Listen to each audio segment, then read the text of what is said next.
Hoi maat. Hoi. Is dit net wat te breed voor die? Kan je misschien net beter even omkeuren?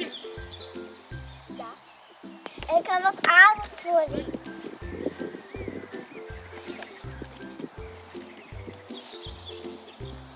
Wow, een mooi boek.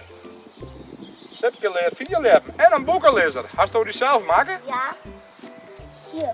Wat wil je voorlezen? Ja, wis. Maar zullen we dan eerst een foto maken? Want ik zorg dat we dan ook nog een mooie prijs winnen kunnen. Ja.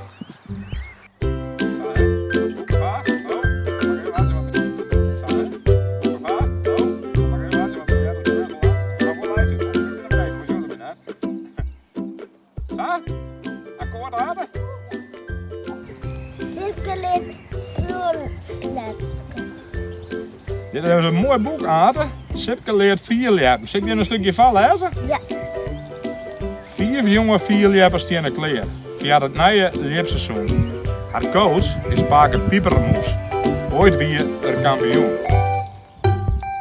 Spring in het zon.